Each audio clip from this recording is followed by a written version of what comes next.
Pancasila.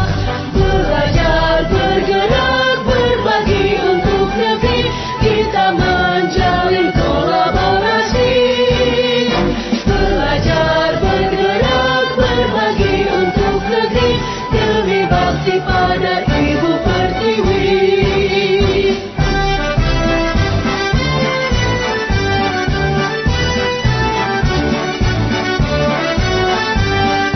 Assalamualaikum warahmatullahi wabarakatuh. Terima kasih kami ucapkan atas kehadiran Bapak dan Ibu Dewan Guru SMA Negeri 1 Pulau Timur dalam rangka kegiatan diseminasi oleh guru penggerak kita Ibu Ning Handayani Esos. Hari ini beliau akan memaparkan kepada kita tentang hal-hal yang berkaitan dengan diseminasi budaya positif di sekolah kita yang mungkin bisa kita terapkan dalam kehidupan sehari-hari di sekolah kita. Kepada pemateri, Ibu Ning Handayani Esos selaku guru penggerak dipersilakan untuk memberikan materi.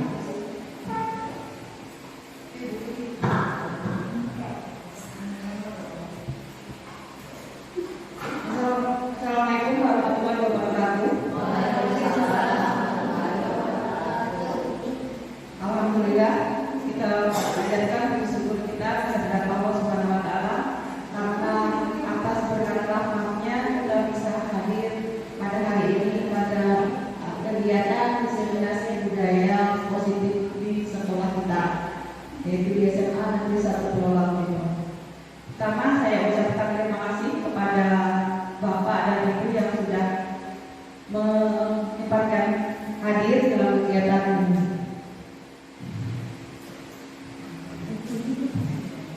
Tujuan dari diseminasi kegiatan kita hari ini adalah pertama sebagai tugas dari pelatihan calon guru penggerak, di mana saya harus melakukan penimbasan dari ilmu yang telah didapatkan kepada rekan-rekan sejawat. Kemudian yang kedua yaitu mewujudkan budaya positif di lingkungan SMA Negeri 1 Pulau Timur.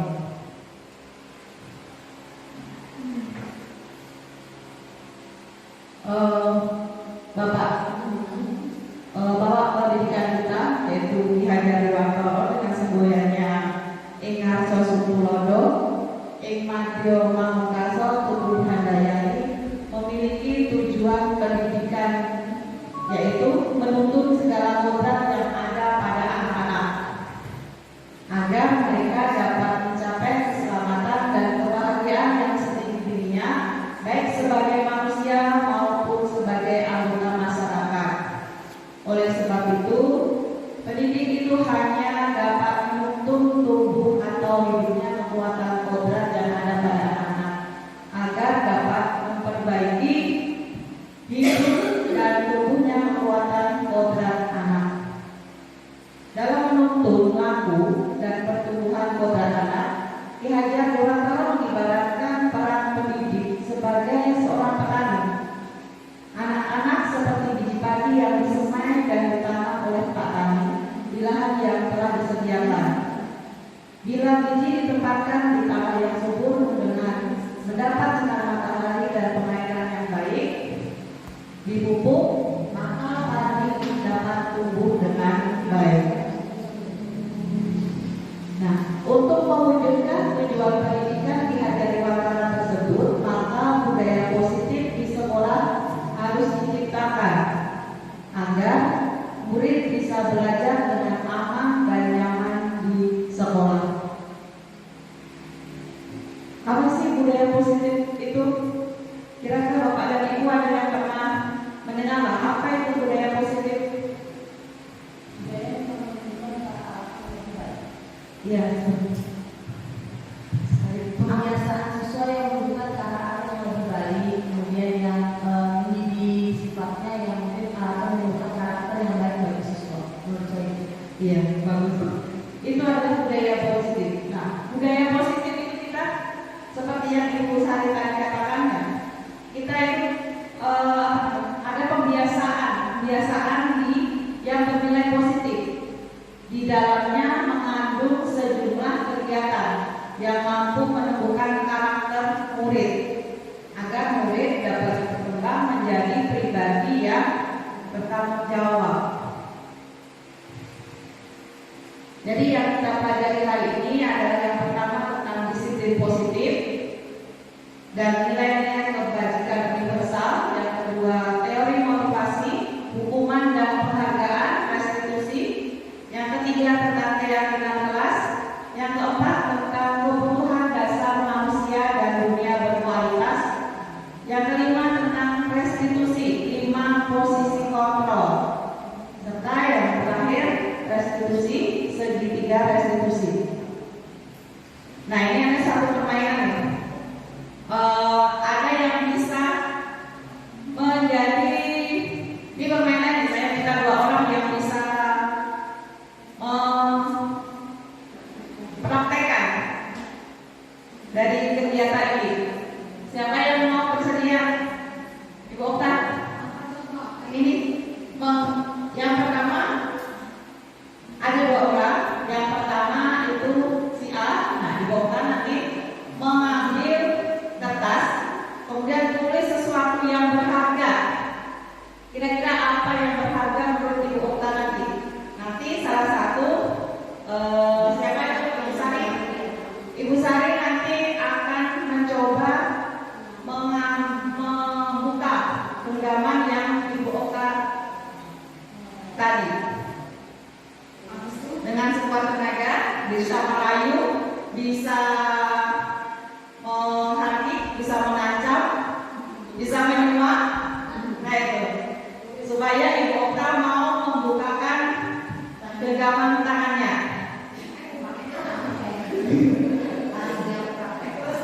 Praktekkan. Ada sesuatu yang berkaitan apa? Terserah aja.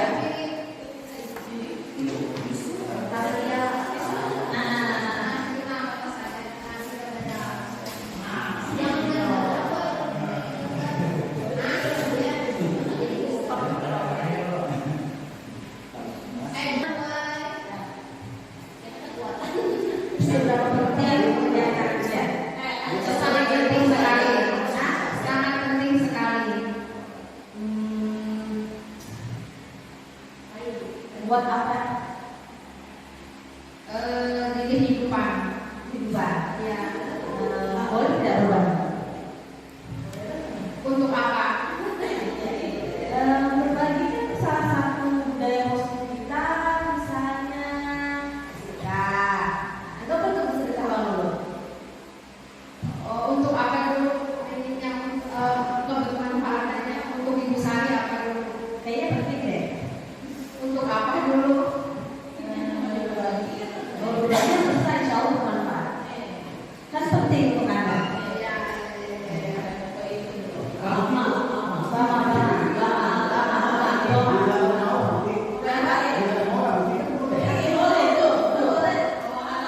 Habis dibuka Pak Ibu nih, habis akan dijelaskan kan?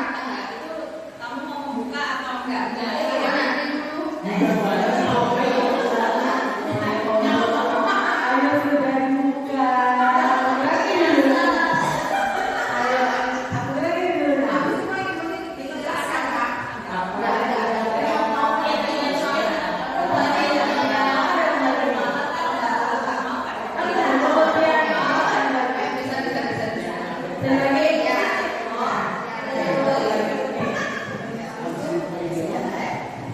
Ya, terima kasih untuk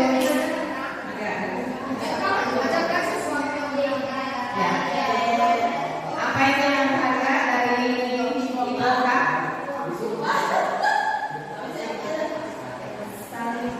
Saling menghargai. Nah, saling menghargai bahwa Ibu Okta ini punya kepentingan, jadi jangan kabur. Ya, beri tepuk tangan untuk Ibu Okta dan Ibu Sari. Terima kasih.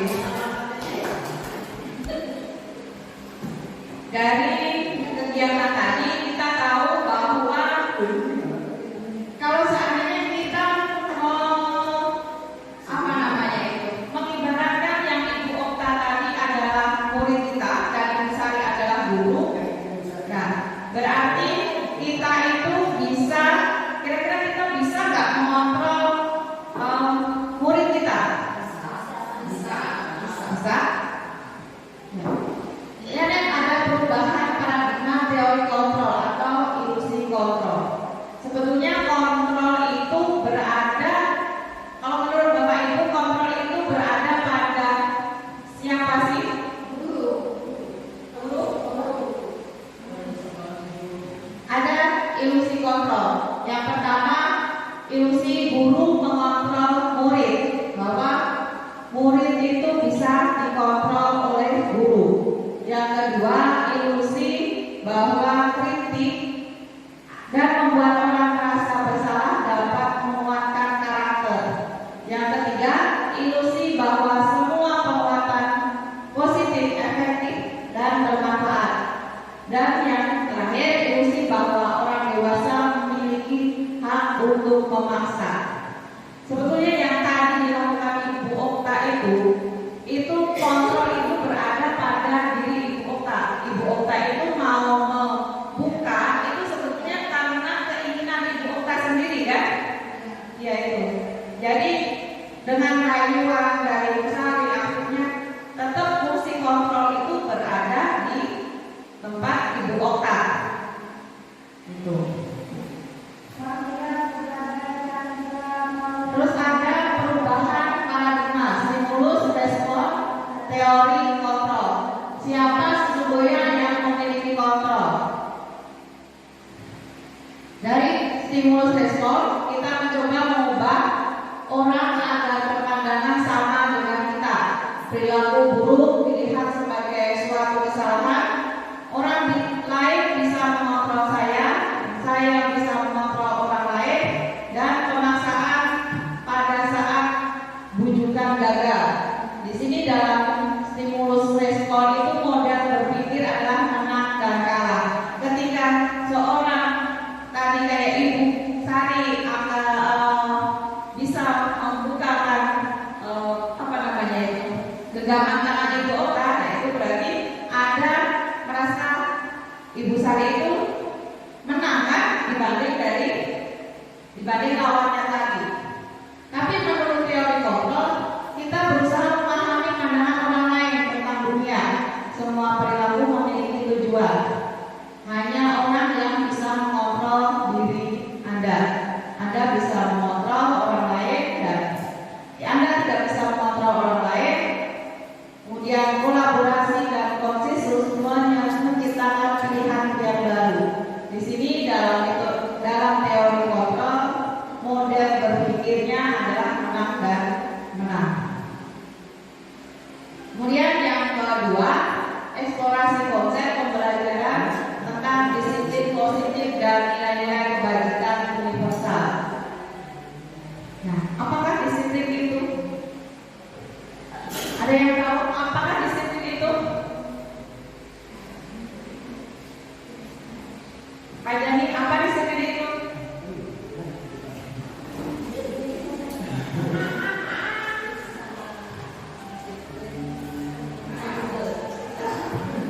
Dulu kita tahu tuh disiplin itu kayak contoh aja, misalkan masuk jam 9, berarti tepat waktu masuknya jam 9.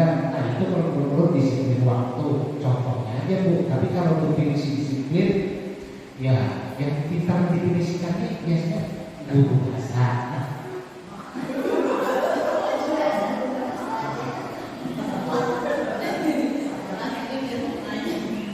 Kalau seperti yang dibilang tadi itu, disiplin itu ya sama halnya ya, kalau bahasa itu lebih ke, kalau kita artinya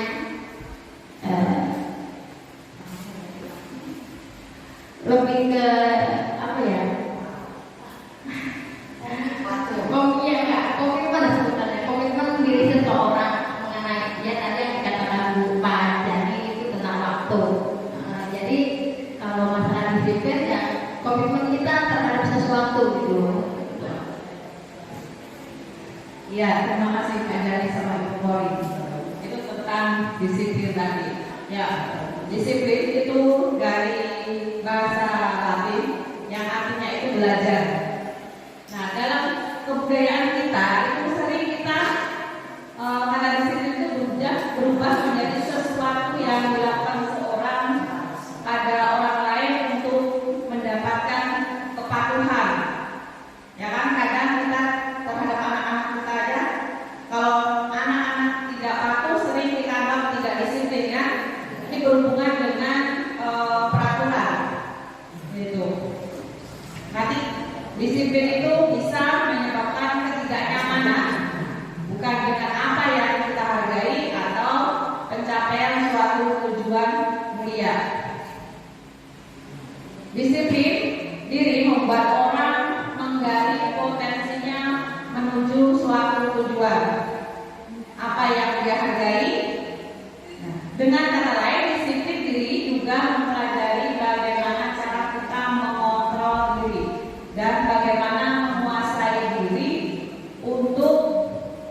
memilih tindakan yang mengacu pada nilai-nilai yang kita hargai agar tercapai tujuan mulia yang diinginkan. Seseorang yang memiliki disiplin diri berarti mereka bisa bertanggung jawab terhadap apa yang dilakukannya, karena mereka mendasarkan tindakan mereka pada nilai-nilai kebajikan universal.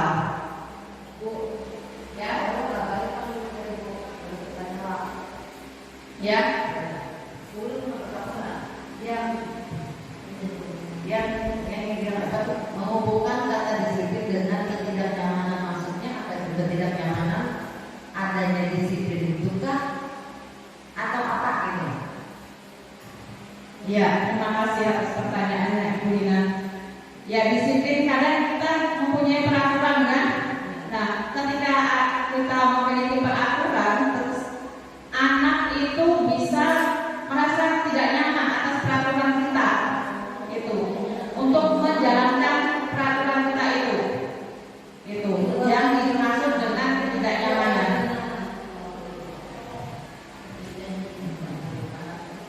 Oke, kita lanjutkan tentang nilai-nilai kebajikan universal. Nah, nilai kebajikan adalah sifat-sifat positif manusia yang merupakan tujuan mulia yang ingin dicapai oleh setiap individu.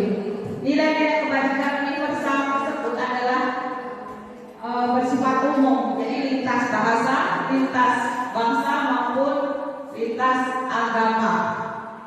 Dan setiap perbuatan memiliki suatu tujuan. Itu menurut William Glasser dalam ada teori kontrol. Dengan mengaitkan nilai-nilai kebajikan yang diyakini seseorang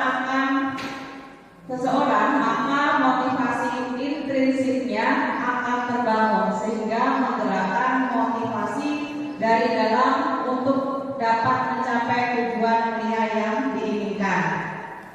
Nilai-nilai kebajikan yang ingin dicapai oleh setiap anak Indonesia kita kenal dengan profil pelajar Pancasila, yaitu beriman, bertakwa kepada Tuhan Yang Maha Esa, berakhlak mulia,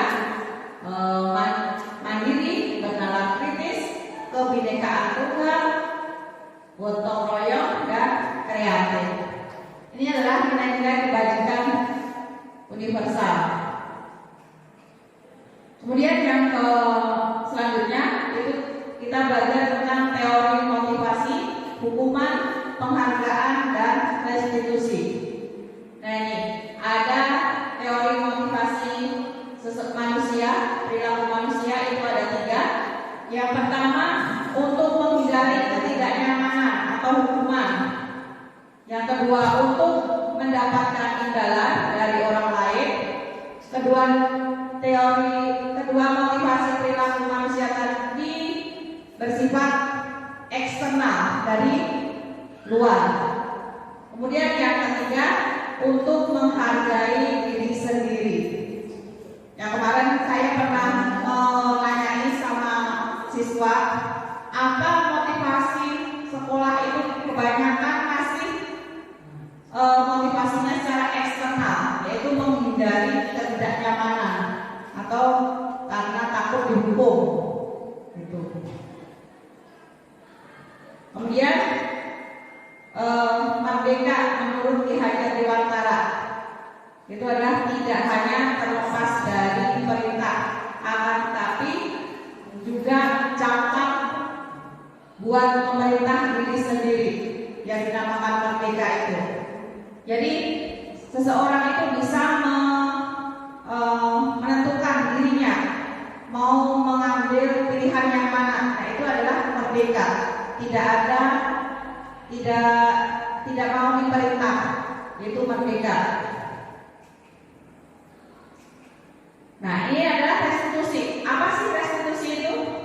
Ya, restitusi adalah proses menciptakan kondisi bagi murid untuk memperbaiki kesalahan mereka, sehingga mereka bisa kembali pada kelompok mereka dengan karakter yang lebih kuat. Ini dilakukan ketika siswa kita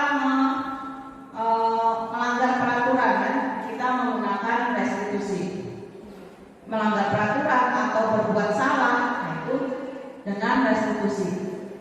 Restitusi juga merupakan proses kolaboratif yang mengajarkan murid untuk mencari solusi untuk masalah mereka dan membantu murid berpikir tentang orang seperti apa yang mereka inginkan dan bagaimana mereka harus memperlakukan orang lain. 9 ciri-ciri restitusi. Yang pertama, bukan untuk menebus kesalahan, namun untuk belajar dari kesalahan. Yang kedua, memperbaiki hubungan. Yang ketiga, tawaran, bukan paksaan. Jadi dari restitusi itu tidak ada pemaksaan. Jadi seseorang akan mencari solusi untuk dirinya sendiri. Tidak ada paksaan dari pihak luar. Yang keempat, restitusi itu menuntun untuk melihat ke dalam diri. Restitusi mencari kebutuhan dasar yang mendasari tindakan. Restitusi diri adalah cara yang paling baik. Restitusi fokus pada karakter, bukan tindakan. Restitusi fokus pada solusi. Dan yang terakhir, restitusi mengembalikan murid yang berbuat salah pada kelompoknya. Jadi kalau siswa kita melanggar peraturan atau berbuat salah, kita bisa menggunakan restitusi ini untuk memperbaiki kesalahan murid. Pembelajaran yang ketiga tentang keyakinan kelas. Kemarin saya sudah pernah mencoba untuk membuat keyakinan kelas dengan 10A. Nanti ya saya harapkan ibu wali kelas ya bisa bersama-sama dengan siswanya di kelas untuk membuat budaya keyakinan kelas juga, supaya budaya positif itu juga mulai dilakukan di dalam kelas. Mengapa tidak peraturan, tapi harus keyakinan? Nah, contoh peraturan ya menggunakan helm, terus peraturan menggunakan masker, cuci tangan, menjaga jarak, memiliki datang tepat waktu, nah itu termasuk peraturan. Kalau yang peraturan itu dibuat oleh satu pihak aja, tapi kalau yang keyakinan kelas itu dibuat oleh dua pihak yang misalnya kayak di kelas kalau yang peraturan dari guru, nah itu guru yang membikin kan, tapi kalau keyakinan kelas itu dibikin bersama-sama antara guru dengan siswanya. Nah ini contoh dari kesepakatan kelas. Kami guru dan murid yang saling menyayangi. Kata saling menyayangi tadi diambil dari nilai-nilai kebajikan universal yang di atas tadi. Ini contoh keyakinan kelas 10A kemarin yang pernah saya bikin. Yang pertama, menjaga kebersihan kelas. Kedua, menghormati perbedaan dan hak milik orang lain. Yang ketiga, melaksanakan kewajiban dengan penuh tanggung jawab. Yang keempat, menumbuhkan rasa empati terhadap teman dan menerima disiplin dan bersemangat dalam belajar. Nah, keyakinan kelas ini bisa berubah setiap saat. Misalnya ketika terjadi banyak kesalahan atau terjadi kesalahan yang nggak ada di dalam keyakinan kelas ini. Jadi keyakinan kelas ini bisa direvisi, tapi harus melibatkan guru dan yang murid tadi. Ini. Jadi ketika siswa itu melanggar, nanti bisa dikembalikan ke keyakinan kelas mana yang kamu langgar. Terus seharusnya apa yang kamu lakukan. Nah itu contoh yang tadi restitusi tadi kayak gitu. Ketika peraturan kelas itu ada di lebih dari keyakinan kelas kan. Keyakinan kelas akan menyebabkan lingkungan di sekolah itu menjadi lebih positif. Akhirnya tercipta budaya positif di sekolah. Ini adalah kegiatan pendalaman keyakinan kelas, bisa menggunakan tabel T maupun tabel Y. Kalau yang ini namanya tabel D, kalau ini tabel T. Untuk menyusun yang tabel, pernah ini yang saya pernah kerjakan tabel D. Ini yang pertama tadi yang terdengar, terlihat, dan berperilaku. Nah ini misalnya kita menggunakan tabel Y, itu terdengarnya. Dalam menyusun keyakinan kelas, setiap anggota kelas melakukan tugas. Nah, apa yang terdengar? Nah, ayo kerjakan tugas dari ibu guru. Nah, kadang ada yang siswa menjawab, saya mencari dari informasi dari Google.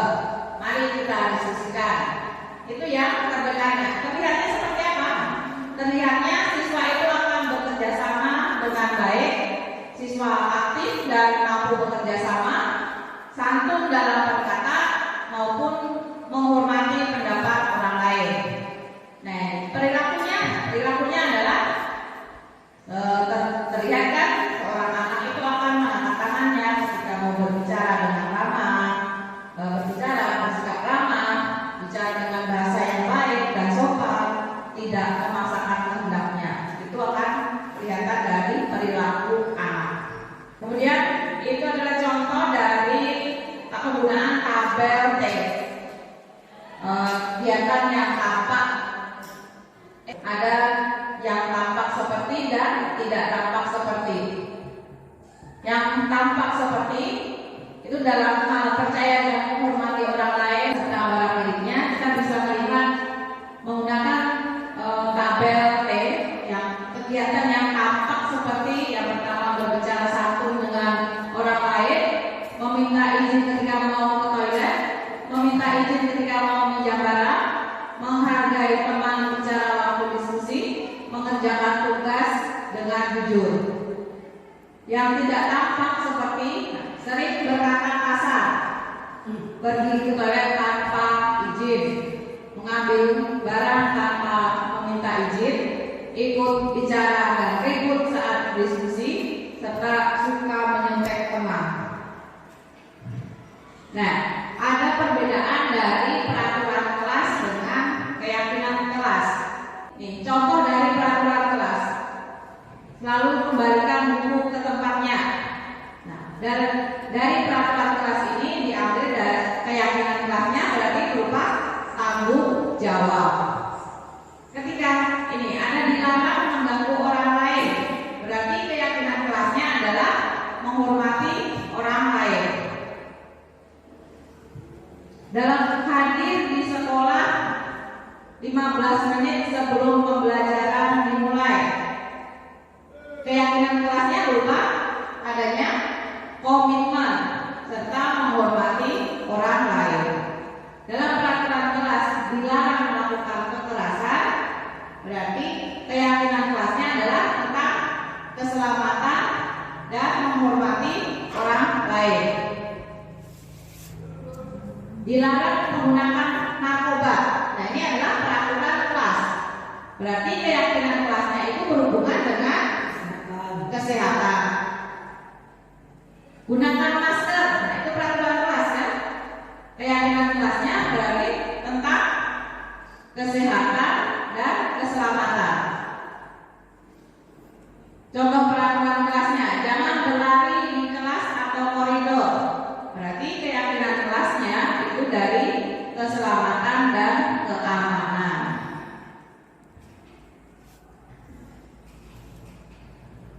Nah, ini misalnya nih latihan ya. Ada mencatat 100 kali di dalam buku. Nah, saya tidak akan terlambat lagi karena terlambat ke sekolah. Ini termasuk hukuman atau konsekuensi? Ada yang dalam hati dulu ya, nanti kita cocokkan ya. Yang pertama mencatat 10 kali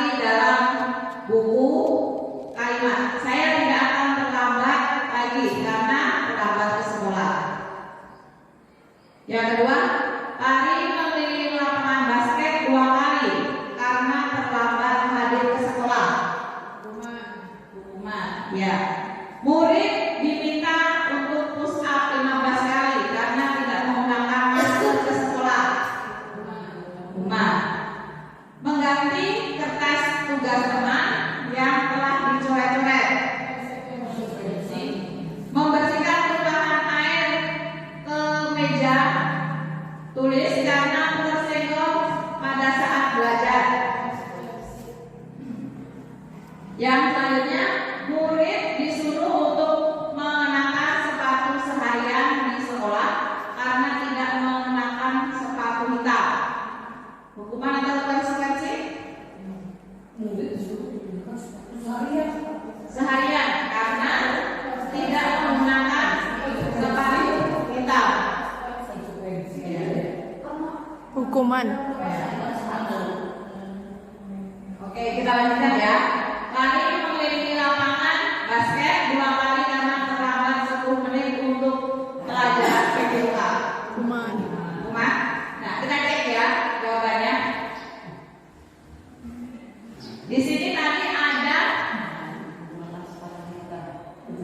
hukuman. Betul. Ya, ada perbedaan dari hukuman dan konsekuensi. Nah, kalau yang hukuman yang di atas tadi lari mengelilingi lapangan basket 2 kali karena terlambat hadir di sekolah, itu adalah hukuman.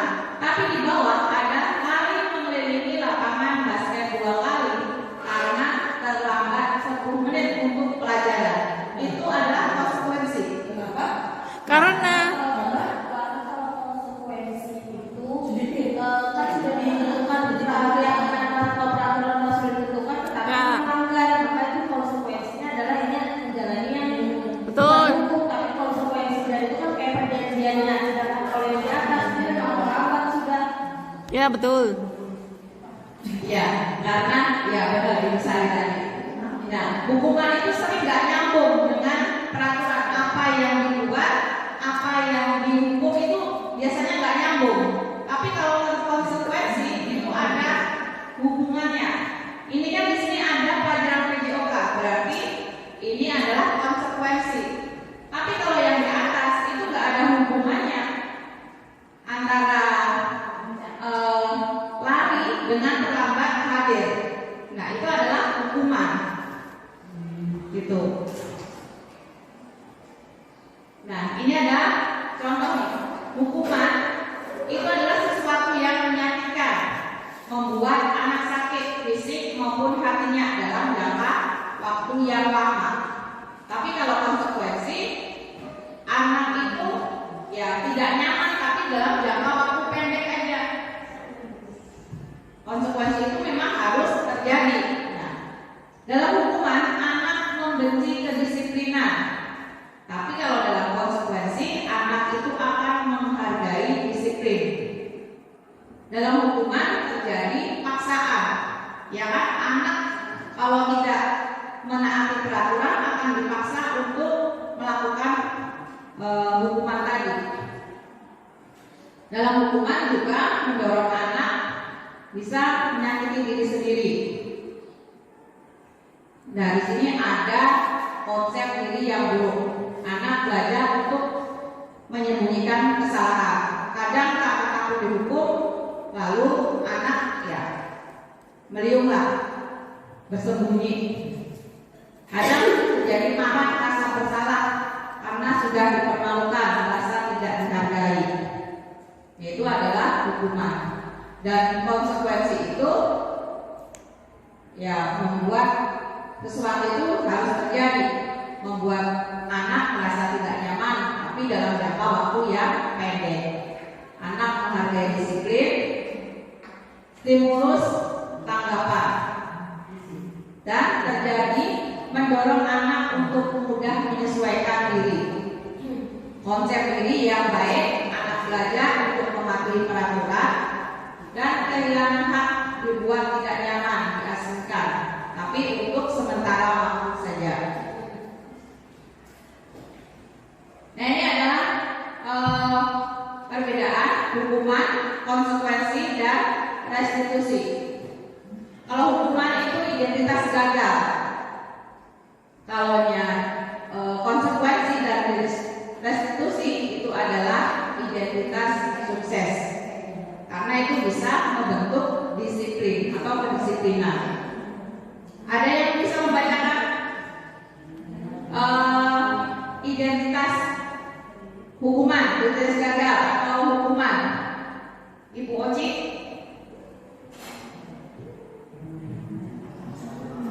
Sesuatu yang menyakitkan harus terjadi untuk hukuman. Tidak nyaman untuk murid atau anak untuk jangka waktu yang panjang. Korban mendapatkan keadilan.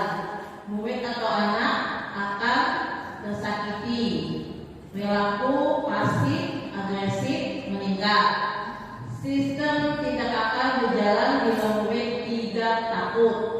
Berlaku hanya pada sebuah institusi, tidak berlaku pada kehidupan nyata. Peraturannya adalah kamu harus.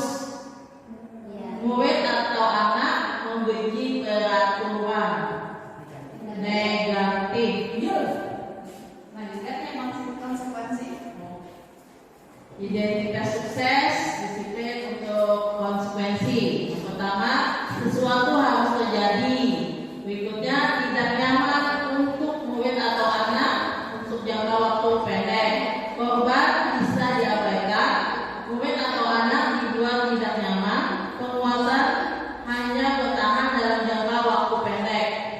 Memerlukan monitoring dan supervisi terus-menerus dari guru. Membantu penerapan mengikuti peraturan dalam masyarakat. Selanjutnya, apa peraturannya? Mampukah kamu melakukannya? Terima kasih. Murid atau anak menghormati peraturan. Itu netral. Yang berikutnya adalah restitusi. Restitusi merupakan pilihan. Menguatkan untuk murid atau anak dalam jangka waktu panjang. Korban mendapat ganti. Murid atau anak mendapatkan penguatan. Masalah terpecahkan.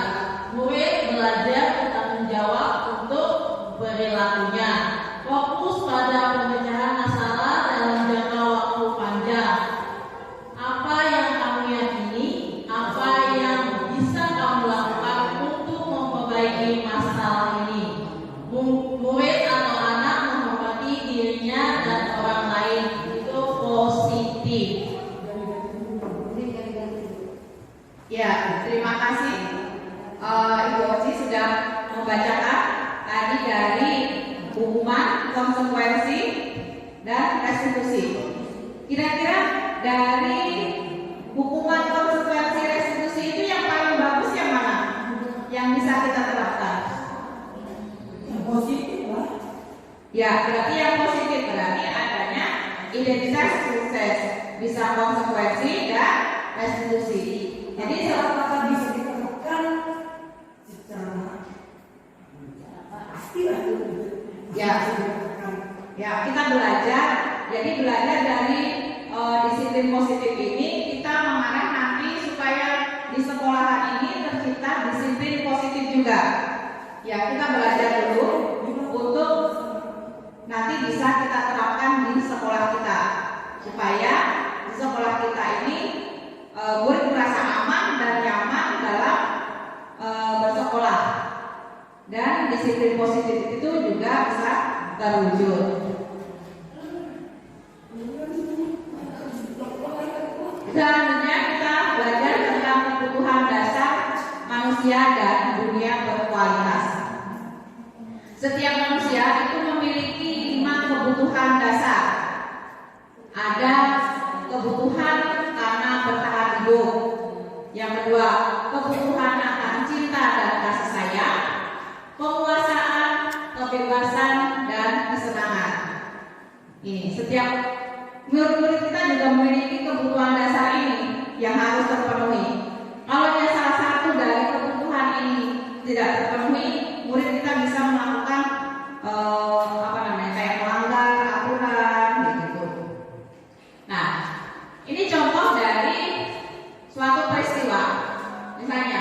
Ibu guru bilang, aku tidak boleh bersenandung sewaktu mengerjakan tugas. Katanya kelas harus tenang, tidak ada suara.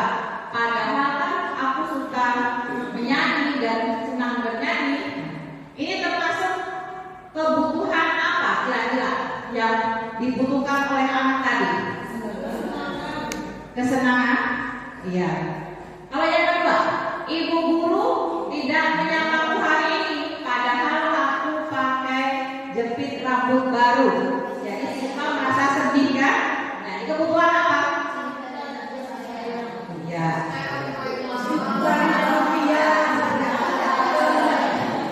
Yang ketiga nih, aku bosan. Masa belajarnya cuma itu aja, dengerin ibu guru aja. Ini berarti adalah kebutuhan apa? Iya. Aku sebel, gambaranku tidak rapi, malah ibu guru tunjukin ke teman-temanku di depan kelas. Berarti ada kebutuhan apa? Iya.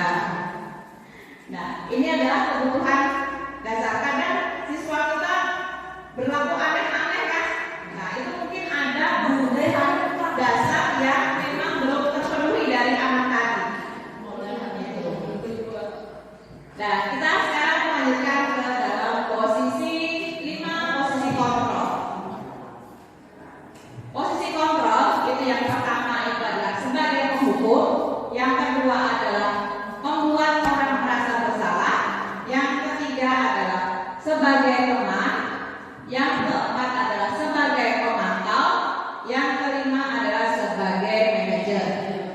Dalam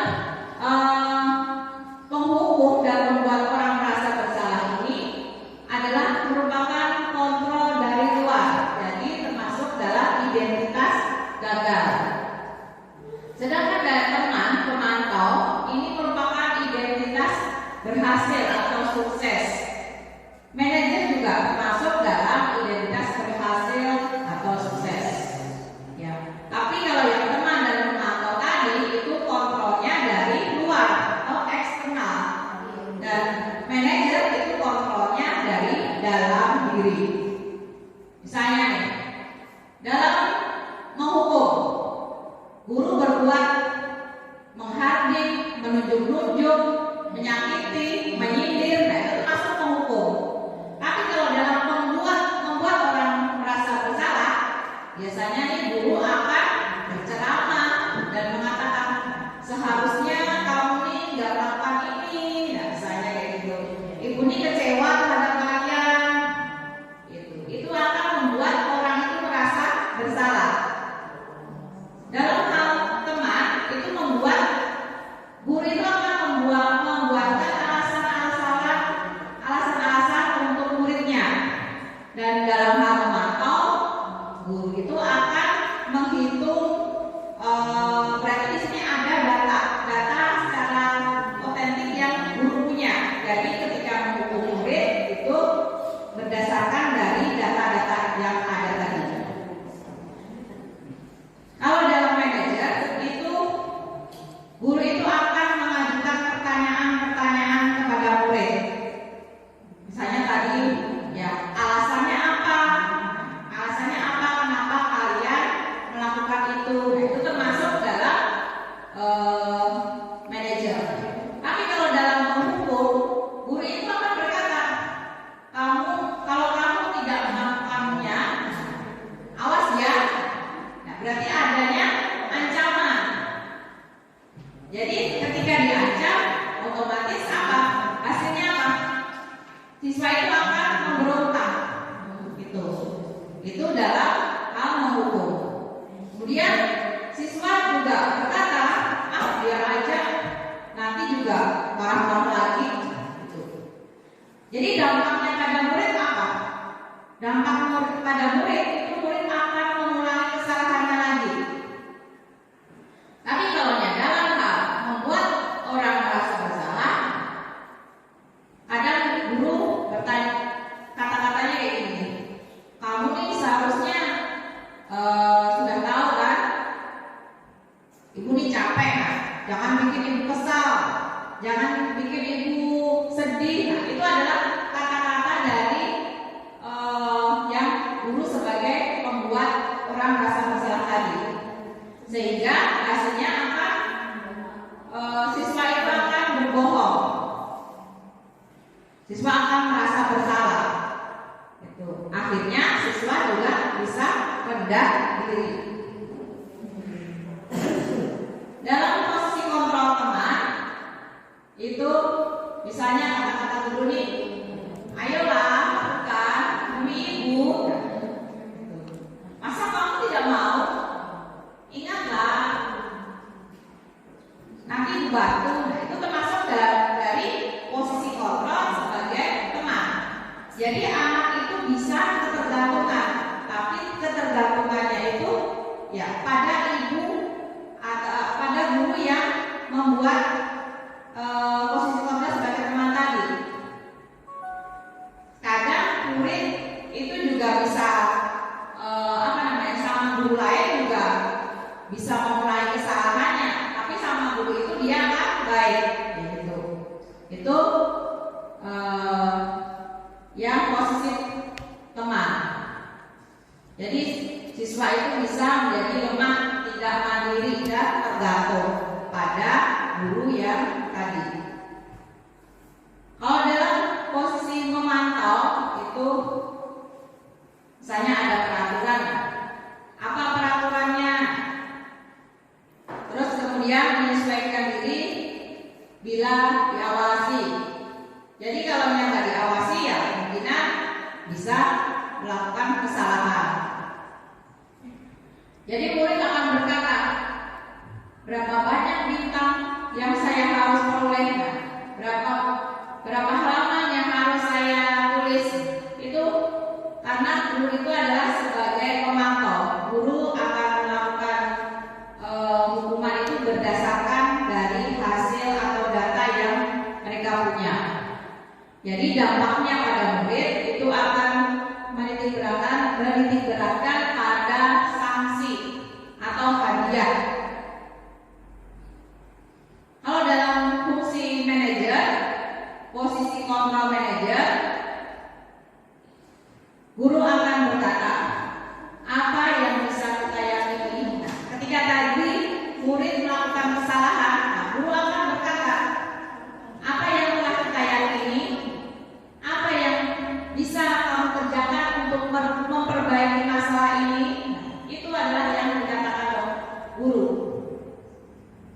Kemudian guru itu akan menguatkan pribadi. Misalnya, memang setiap manusia itu enggak luput dari salah. Nah, semua orang bisa melakukan kesalahan. Kamu bukan satu-satunya orang yang melakukan kesalahan. Jadi murid melaksanakan dirinya sebagai individu yang positif dalam dunia berkualitas. Bagaimana caranya saya bisa memperbaiki keadaan? Kemudian dampaknya bagi murid itu akan bisa mengevaluasi diri, bagaimana cara memperbaiki diri. Karena dalam manajer ini murid akan mencari solusi untuk dirinya sendiri. Guru itu membantu, memfasilitasi supaya murid bisa untuk mencari solusinya. Ini ada contoh video tentang 5 posisi kontrol. Yang pertama adalah posisi penghukum.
Ya, itu tadi adalah 5 posisi kontrol. Posisi kontrol sebagai seorang guru kan. Yang pertama adalah sebagai penghukum, yang kedua adalah sebagai membuat orang merasa bersalah, yang ketiga sebagai teman, dan yang keempat sebagai pemantau, yang terakhir adalah sebagai manajer. Kira-kira Bapak Ibu pernah melakukan posisi kontrol sebagai apa? Ya, Ibu kira-kira saya jawab. Menurut pengalaman sih, kebanyakan berperan sebagai penghukum. Tetapi kadang bisa juga menjadi sebagai teman. Ini biasanya kebanyakan itu yang pada pegawai tugas dihukum dengan menyelesaikan tugasnya, mencatat kembali tugas-tugasnya. Cuman perasaan sih tidak terlalu berat juga sih hukumannya seperti itu. Jadi sesuai yang ada di sini sebagai penghukum kebanyakan. Kemudian sebagai teman, kadang memberikan pada murid itu alasan-alasan apa kenapa dia jadi kalau terlambat, biasanya kenapa jadi dia terlambat. Kemudian kalau pada pegawai tugas kenapa jadi kada pegawai. Mungkin itu aja ya. Iya, terima kasih. Ada lagi yang mau sharing tentang posisi kontrol? Ya, Ibu Sari.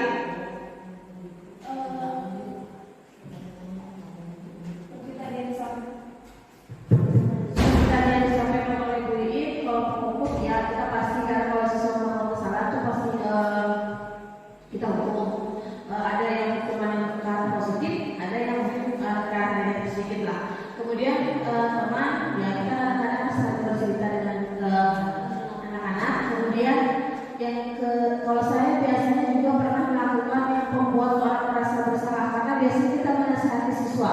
Karena siswa yang pada masa-masa SMA itu apa istilahnya, perkembangan hasrat dan segala macam itu perlu sangat perlu untuk kita ya masa-masa ini sangat perlu kita beri nasihat, kemudian memberikan wejangan kepada mereka serta mengingatkan mereka jika mereka melakukan ini apa yang akan terjadi terhadap orang tua mereka, sehingga mereka akan berpikir jika melakukan ini akan membuat orang tuanya merasa bersalah, membuat orang tuanya menjadi sedih misalnya. Jadi mereka merasa bersalah sebelum melakukan kegiatan, melakukan hal-hal yang ke arah negatif. Nah itu kemudian dari sebagai manajer juga kita bisa mengontrol dalam mengerjakan tugas-tugas yang kita berikan kepada siswa. Jadi ada beberapa tugas-tugas yang kita serahkan kepada siswa, kemudian kita akan berfungsi untuk sebagai manajer, jadi perintah ke mereka harus kayak gini, harus kayak gini dikerjakan. Mungkin seperti itu yang pernah kita lakukan. Secara tidak langsung sebenarnya semua pasti dilakukan oleh semua guru, walaupun kadang-kadang kita tidak menyadari secara langsung. Itu aja sebenarnya. Ya, terima kasih Ibu Sari. Ya. Setelah melihat dari video tadi, kira-kira posisi kontrol mana yang menurut Bapak Ibu paling bagus lah? Itu dari posisi kontrol penghukum, pembuat orang merasa bersalah, teman, pemantau, manajer. Membuat orang merasa bersalah. Ya, Aisyah, Wid, manajer. Apa alasannya?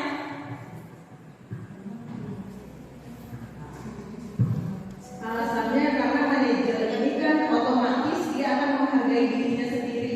Jadi tanpa dengan bantuan orang lain bisa mengingatkan, tetapi dari diri sendirilah dia bisa merubahnya. Mungkin begitu. Iya, terima kasih Ibu Lili. Ada yang ingin pendapat lain? Siapa? Ada yang memiliki pendapat lain tentang posisi kontrol? Sudah ya? Atau kita sepakat dengan posisi manajer sebagai yang paling bagus dalam menangani siswa yang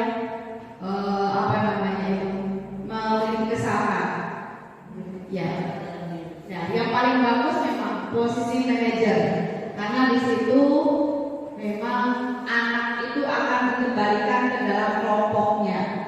Tapi yang fungsi manajer ini nggak bisa dilakukan ketika keyakinan kelas itu nggak terbentuk.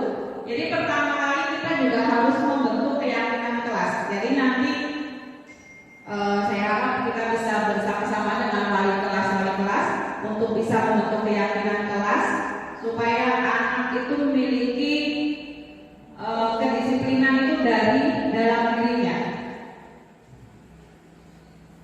Jadi membentuk keyakinan kelas, kemudian dari keyakinan kelas itu nanti akan terbentuk keyakinan sekolah, dan akhirnya nanti budaya positif itu akan tercipta di lingkungan kita.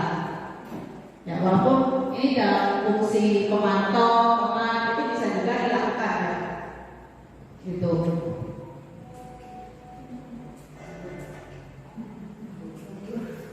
Nah, ini ada pertanyaan pernyataan ya. Ini misalnya nih, saya kecewa sekali dengan kamu. Nah, ini termasuk posisi kontrol yang mana ini? Saya kecewa sekali dengan kamu. Ya. Yang kedua nih, kamu tidak pernah benar melakukannya. Termasuk posisi kontrol yang mana nih? Hukum. Ya. Yang ketiga nih, ayolah lakukan demi ibu. Nah, ya. Apakah kamu mau mendapatkan stiker bintang hari ini? Posisi kontrol yang mana? Mendapatkan stiker? Posisi kontrol yang mana? Ada fungsi kontrol sebagai pengukur, pemantau, sama ya pemantau. Terus, bagaimana kamu bisa menyelesaikan masalah ini? Ini termasuk posisi kontrol yang mana? Kamu selalu yang paling terakhir. Ya, kita cek ya Mbak Ibu ya. Nah, gimana tadi? Saya kecewa sekali dengan kamu. Berarti apa? Membuat orang merasa bersalah. Kamu tidak pernah benar melakukannya, berarti menghukum. Ya, sudah. Ya, ini adalah pernyataan dan posisi kontrolnya. Selanjutnya kita ke pembelajaran yang ke-6 yang terakhir tentang segitiga restitusi. Ini adalah segitiga restitusi. Tadi yang fungsi manajer itu akan bisa efektif menggunakan segitiga restitusi ketika siswa ini melakukan kesalahan. Misalnya kayak tadi kita lihat di video tadi, Sinaren yang terlambat sekolah, itu posisi kontrol sebagai manajer itu mereka adalah menggunakan segitiga restitusi, menanyakan alasan. Nah, kenapa kamu terlambat? Tahapan dari segitiga restitusi itu yang pertama adalah validasi tindakan yang salah. Nah, itu berarti apa? Tentu kamu punya alasan mengapa melakukan itu. Adakah cara yang lebih efektif untuk mendapatkan apa yang kamu butuhkan? Terus, yang kedua, menstabilkan identitas. Setiap orang pasti pernah melakukan kesalahan. Kemudian, kamu bukan satu-satunya yang pernah melakukan kesalahan. Terus yang ketiga, menanyakan keyakinan. Nilai-nilai apa yang telah kita sepakati? Kamu ingin menjadi orang yang seperti apa? Nah, ini ditanyakan ketika kita sudah menyusun keyakinan kelas. Kalau kita nggak menyusun keyakinan kelas, kita nggak akan bisa melakukan tahapan segitiga restitusi ini. Ketika siswa kita menangani siswa yang melakukan kesalahan, itu. Jadi harus ada keyakinan kelas dulu. Kemudian dalam fungsi manajer itu, seorang manajer itu akan mencari mencari solusi lah bersama-sama siswa yang bersalah tadi. Kira-kira setelah kamu tahu tentang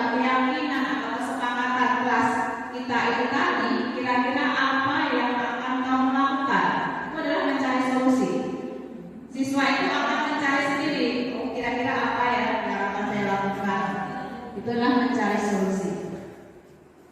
Nah, itu tadi adalah pemaparan saya tentang disiplin positif.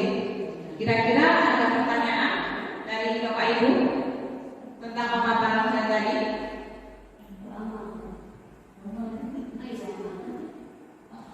Sudah? menyampaikan keyakinan kelas itu kayak opening. Terima kasih atas waktunya. Yang mau saya sampaikan atau mau saya tanyakan tuh bagaimana kita menciptakan suasana keyakinan kelas supaya di kelas tuh sama-sama enak, jadi anak-anak tidak merasa tertekan, terbebani terhadap ibaratnya peraturan atau kesepakatan yang sudah disepakati itu bagaimana? Terima kasih. Ya, terima kasih Bu atas pertanyaannya. Ya, kemarin saya sudah pernah membuat keyakinan kelas dengan kelas 10A ya. Yang pertama itu kita harus mengetahui dulu kelas impian bagi mereka. Jadi kita tanya dulu, kira-kira kalian ini ingin memiliki kelas yang seperti apa? Yaitu bisa kita lihat kondisi kelas atau suasana kelas yang bagaimana yang mereka inginkan. Kemudian mereka disuruh menuliskan keinginan kelas tersebut. Terus setelah menuliskan keinginan kelas, kemudian kemudian siswa itu akan kita arahkan ke nilai-nilai kebajikan universal tadi. Kan tadi ada nilai kebajikan universal kan? Nah itu kira-kira nilai mana yang bagus atau yang kalian yakini? Mungkin kan ada tadi nilai-nilai kejujuran yang di halaman berapa tadi itu? Ada tentang kejujuran, tanggung jawab. Kemudian nomor berapa ya?